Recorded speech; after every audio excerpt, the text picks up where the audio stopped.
왜 교회가 분쟁과 갈등에 휘말리는가? 제일 많은 그 이유가 뭐냐면 재정 정행에 있다. 목회자의 재정 정행. 두 번째는 뭐냐면 목회자의 독단적인 교회 운영에 있다.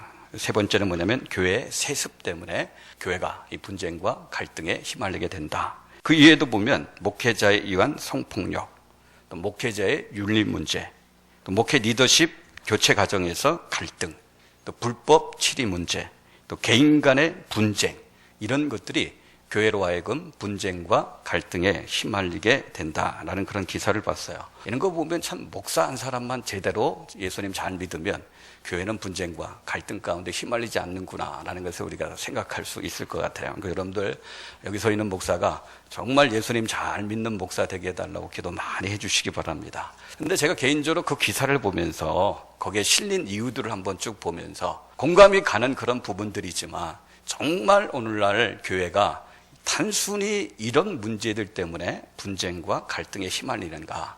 어떻게 생각해 보면 그 국민일보에서 다룬 그런 어떤 현상들은 열매에 불과합니다. 열매에 불과하고 정말 오늘날 교회로 하여금 분쟁과 갈등에 휘말리게 만드는 가장 근본적인 뿌리가 되는 문제가 있어요. 가장 근본적이고 뿌리가 되는 이유가 있는데 그것이 뭐냐면 오늘 저와 여러분들이 읽었던 본문에서 우리에게 가르쳐 주고 있습니다. 목회자의 문제, 교회의 구조적인 문제, 저출산 같은 사회적인 그런 문제도 문제이지만 가장 심각한 문제, 오늘날 교회로 하여금 분쟁 가운데 들어가게 만들고 갈등 가운데 들어가게 만드는 가장 근본적이고 가장 심각한 뿌리에 대한 그런 문제는 오늘날 교회가 그리고 목회자가 그리고 성도 한 사람 한 사람이 하나님의 음성을 제대로 듣지 못하는 거죠. 하나님의 음성을 제대로 듣지 못하고 그 음성 앞에 순종하지 않는 그런 삶을 살아가는 것이 모든 교회로 하여금 분쟁 가운데 들어가게 만드는 거고 갈등 가운데 들어가게 만드는 근본적인 이유, 뿌리가 되는 이유라고 저는 생각합니다. 다른 소리는 참 잘 들어요. 공장 돌아가는 소리도 참 잘 듣고 자동차 굴러가는 소리도 참 잘 듣고 세상의 소리도 참 잘 들어요. 이 사람 저 사람 소리도 참 잘 들어요. 그런 소리는 아주 생생하게 또렷또렷하게 잘 듣습니다.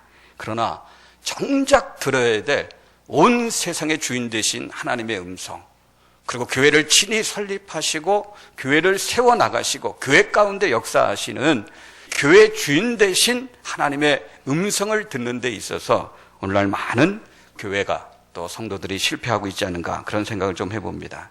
세상이야 어쩔 수 없죠. 세상이야 어쩔 수 없이 하나님의 음성을 듣지 못한다 할지라도 적어도 하나님의 교회만큼은 하나님의 백성인 성도만큼은 하나님의 음성을 좀 제대로 듣고 제대로 순종해야 되는데 오늘날 교회 안에서조차도 이 하나님의 음성을 제대로 듣지 못하기 때문에 오늘날 교회가 분쟁과 갈등 가운데 들어가지 않는가 그런 생각을 좀 해봅니다. 여러분들 그런데 이 하나님의 음성을 제대로 듣지 못하는 이 문제, 이것만큼 심각한 문제가 없습니다.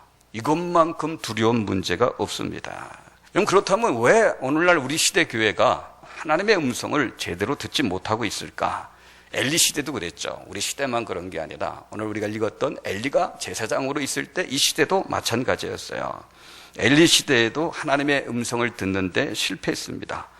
그래서 결국 어떻게 됩니까? 엘리의 인생뿐만 아니라 엘리가 살았던 그 시대 전체도 어둠 가운데 있었던 그런 것을 보게 되어지죠. 제가 가끔 그런 말씀을 드리죠. 여러분들 살고 죽는 것은 종이 한 장 차이입니다. 그게 큰 차이가 있는 게 아니에요. 살고 죽는 것은 종이 한 장 차이예요. 내가 어떤 상황과 어떤 환경에 들어간다 할지라도 하나님의 음성을 제대로 듣고 순종하면 삽니다. 그 사람은. 그런데 음성을 듣지 못한 사람은 아무리 좋고 편안한 상황 가운데 있다 할지라도 죽을 수밖에 없는 겁니다. 그래서 2015년 한 해를 시작하면서 우리 교회 안에 또 우리 성도들 안에 이런 소원들이 있었으면 좋겠어요. 다른 소원이 아니라 정말 우리 교회도 그렇고 여기 서 있는 목사도 그렇고 우리 성도 한 사람 한 사람이 2015년 한 해는 정말 주님의 음성을 좀 제대로 듣고 그리고 제대로 순종하는 그런 한 해가 됐으면 좋겠다.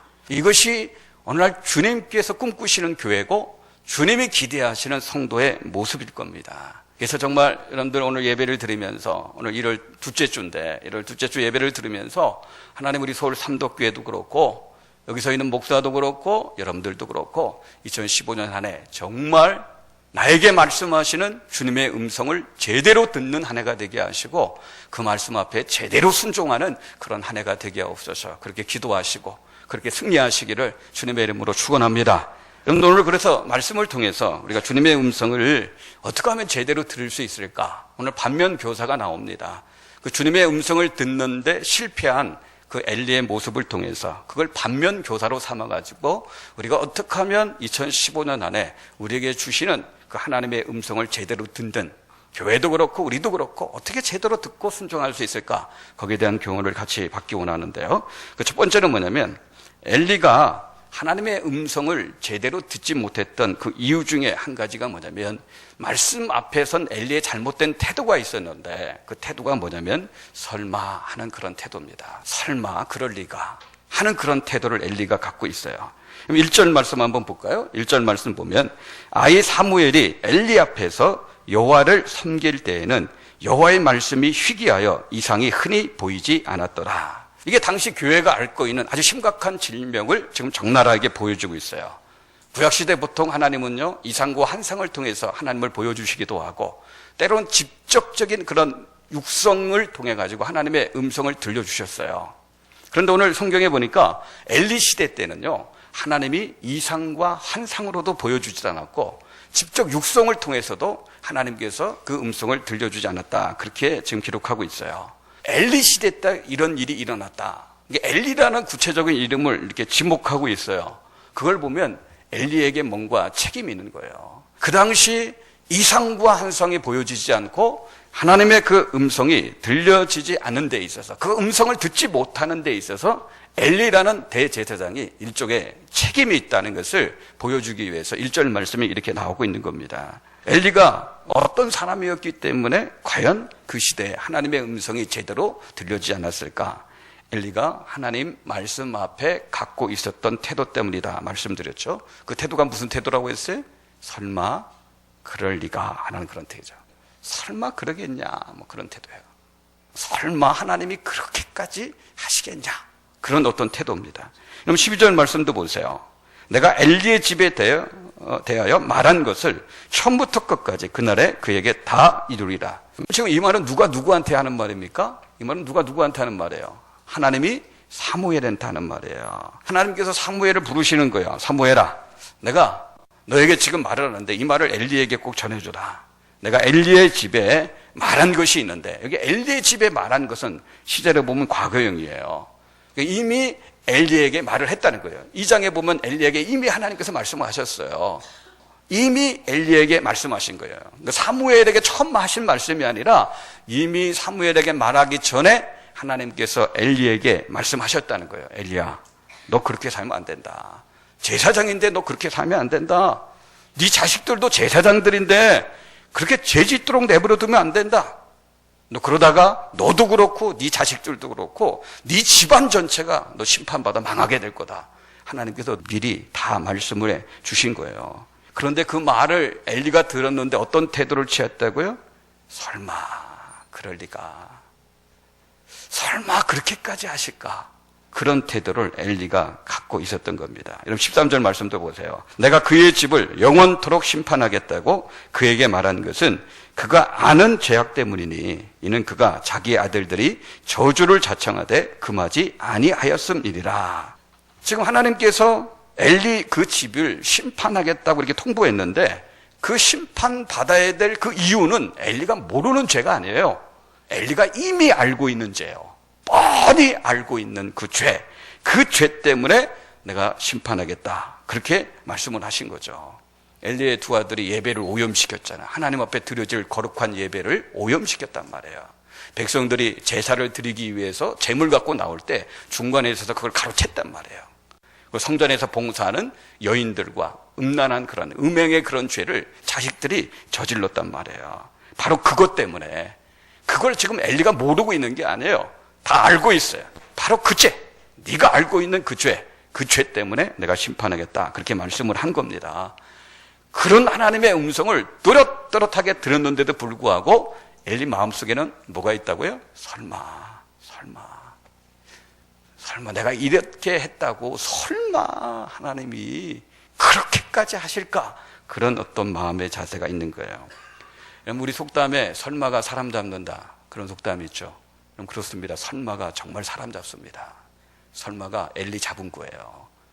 설마가 엘리의 두 아들 잡은 거고 엘리 시대 전체를 붙잡은 겁니다.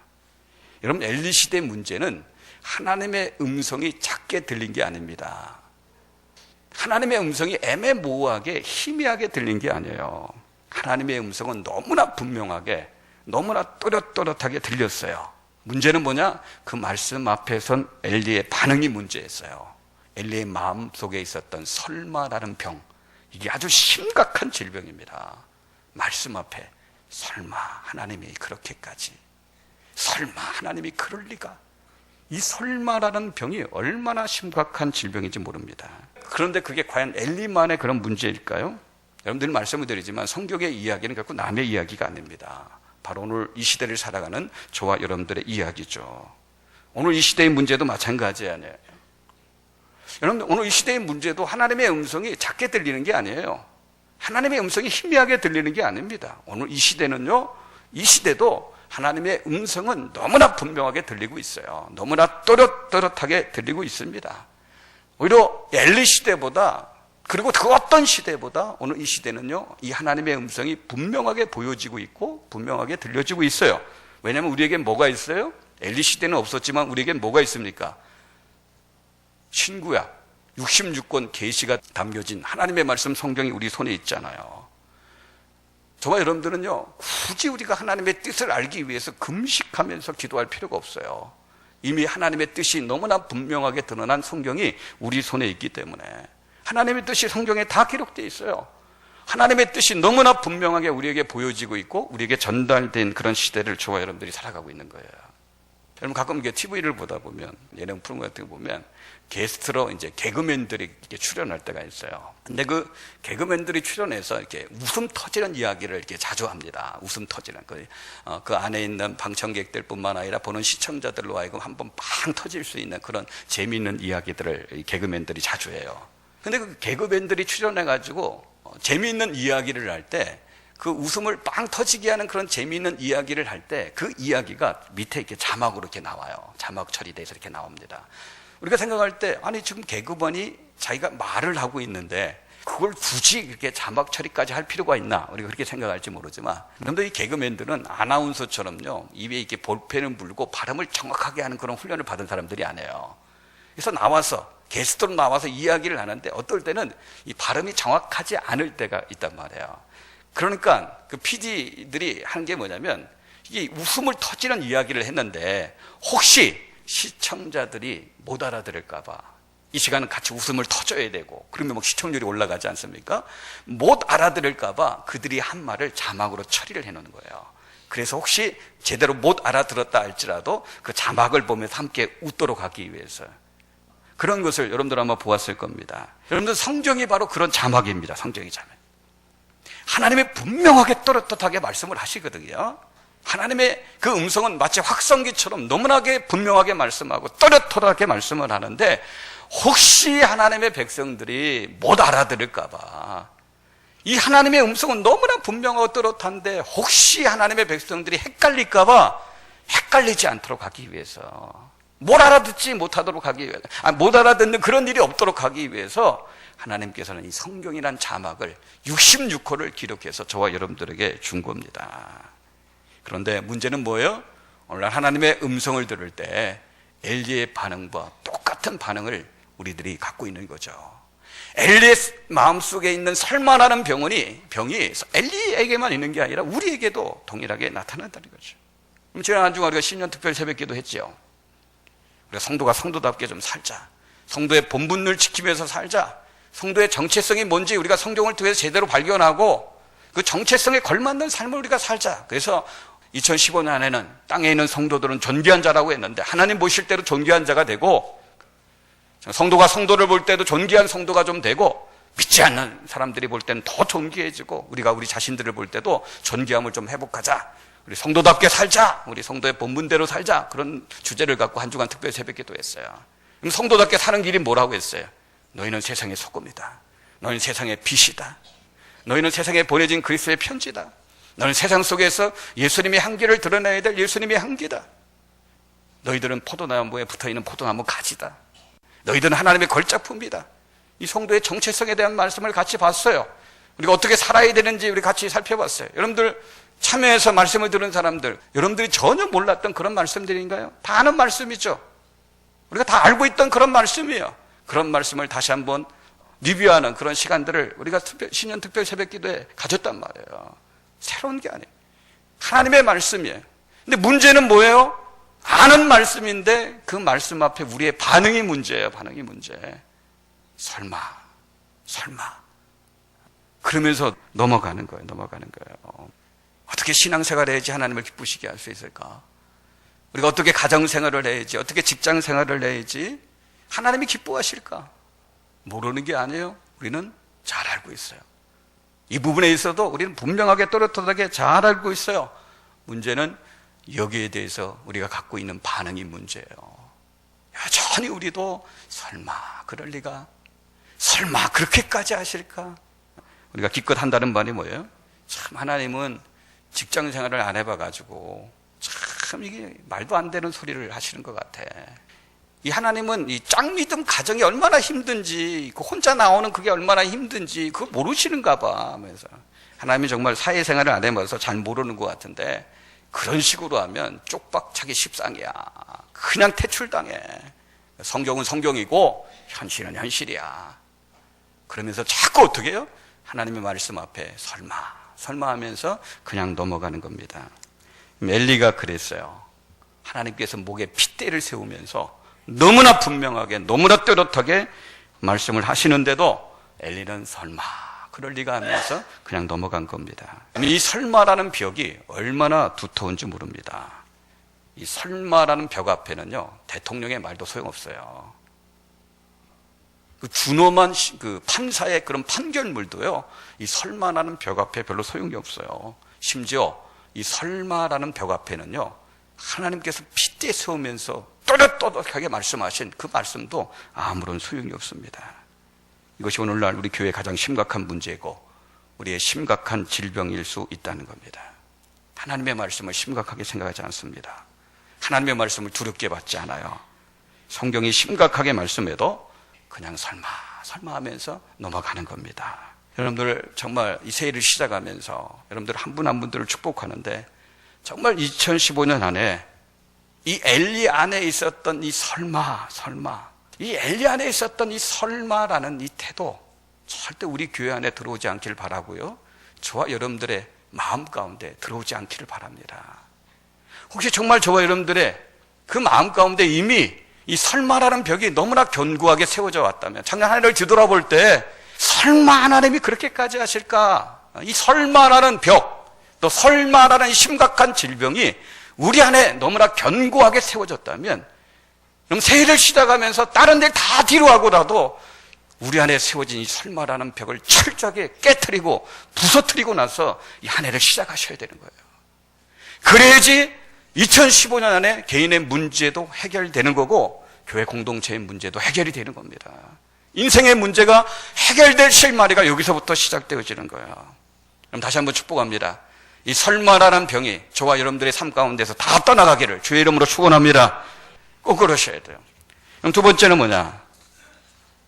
하나님의 음성이 분명한데 엘리가 하나님의 음성을 듣지 못했던 두 번째 이유가 뭐냐면 위선적인 체념 때문에 그렇습니다. 이 설마하고는 약간 다른 거예요. 본문에 보면요, 엘리가 분명히 대제사장으로 있는데도 불구하고 하나님께서는 엘리를 이렇게 불러서 말씀하시는 게 아니라 지금 사무엘을 부르고 있죠. 세 번이나 부르죠. 사무엘아 하면서 세 번이나 불러요. 그때마다 이 사무엘은 엘리가 자기를 부르는 것으로 착각해가지고 엘리한테 막 가지 않습니까? 엘리한테 가서 대제사장님 저를 부르셨습니까? 그때마다 엘리가 아니다, 나 너 부른 적 없다, 다시 처소에 가서 누워라.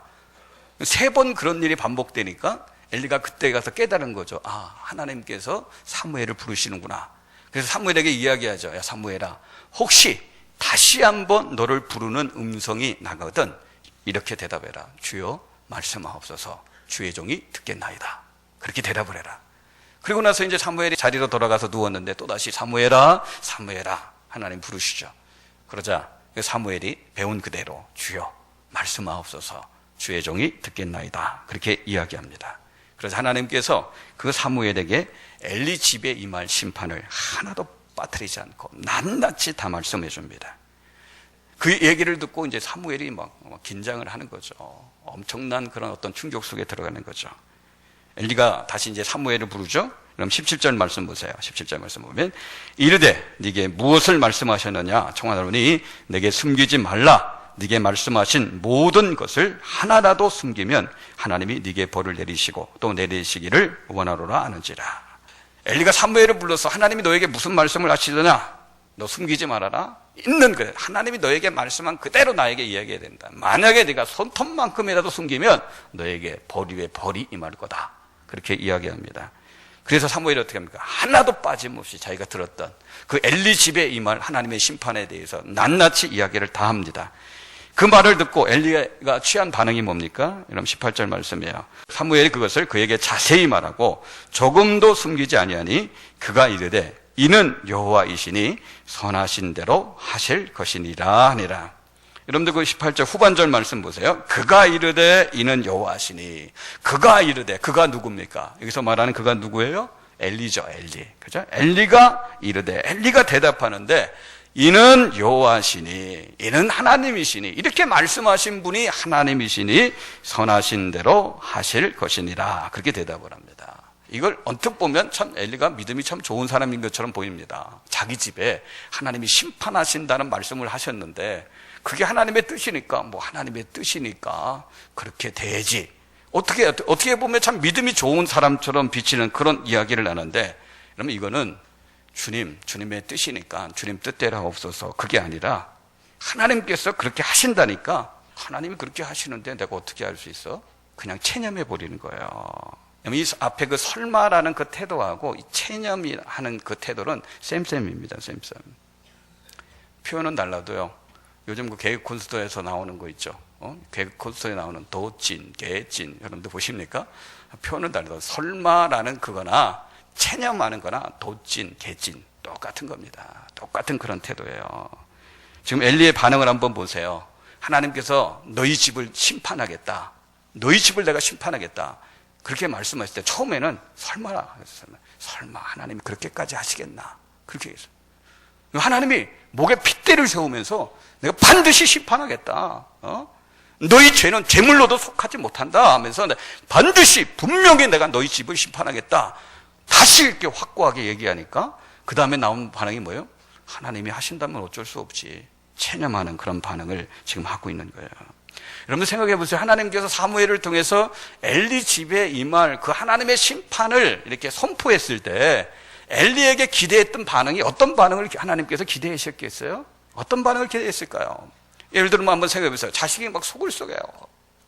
막 부모의 말 듣지 않고 계속 속을 썩입니다. 그러니까 부모가 참다 못 참아가지고 그 자식 놈을 불러서 이놈의 자식 너 그따위로 살 바에는 너 호적 파서 나가 이렇게 아버지가 한마디 한 거예요. 그랬더니 평상시에는 전혀 말을 안 듣던 그 자식놈이 하는 말이 예 아버지 알겠습니다. 아버지 명을 받들어 지금 제가 동삼으로 가가지고 호적 파서 내가 나가겠습니다. 자식이 그렇게 나온다면 그 자식이 지금 아버지의 마음을 제대로 읽은 겁니까? 못 읽은 거죠. 지금 하나님께서 엘리에게 기대하셨던 반응은 어떤 반응이에요? 하나님의 뜻이라면 할 수 없지. 그런 반응을 기대하신 게 아니에요. 하나님이 엘리에게 기대하셨던 반응은 뭡니까? 지금이라도 회개하라는 거예요. 지금이라도 회개하라는 거예요.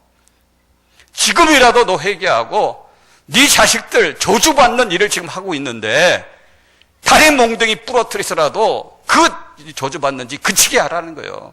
회개하고 좀 돌아오르게 만들라는 겁니다. 그게 바로 하나님이 원하시는 그런 반응이죠. 하나님은 지금 엘리에게 마지막 기회를 주고 있는데 엘리는요 위선적으로 지금 체념을 하는 겁니다. 이런 모습을 보면 엘리는 정말 이 하나님을 제대로 만난 사람인지 아닌지 우리가 의심할 수밖에 없죠. 거룩하신 하나님, 그 두려우신 하나님의 현존 앞에 정말 서본 경험이 있는 사람인지 아닌지, 이 하나님 앞에 제대로 서본 사람이라면 하나님의 마음을 알 텐데 하나님의 마음을 알면 절대 이런 식으로 반응할 수 없어요. 말씀 앞에 이런 식으로 반응 못합니다. 어떻게 하나님을 제대로 만난 사람이, 그 거룩하신 하나님, 두려우신 하나님 현존 앞에 서서 그 하나님을 제대로 만난 사람이 어떻게 말씀 앞에 설마 그런 태도로 반응을 합니까? 하나님은 그렇게 하시면 어쩔 수 없이 어떻게 그런 식으로 반응을 합니까? 분명히 하나님 만나지 못한 사람이에요. 지난번에 그 기독교 계통의 신문을 이렇게 보니까요, 그런 어떤 기사가 이렇게 올라왔어요. 근데 그 기사의 제목이 뭔가 하면 이런 제목이에요. 신학교 교수님이시면서 또 이렇게 오랫동안 목회하셨던 분이 쓴 그런 기사인데, 그 제목이 뭐냐면 설교를 들어도 성도들이 변하지 않는 이유, 이게 제목입니다. 이분은 아예 단정을 해버렸어요. 설교를 들어도 성도들이 변하지 않는 이유 해가지고 그 글을 쭉 써가요. 그러면서 그분이 지적하는 큰 이유가 뭐냐, 왜 오늘날 성도들이 설교를 듣는데도 변하지 않느냐 하면서 하시는 말씀이 뭐냐면, 그 이유는 설교를 듣는데 고막으로 듣기 때문에 그렇다.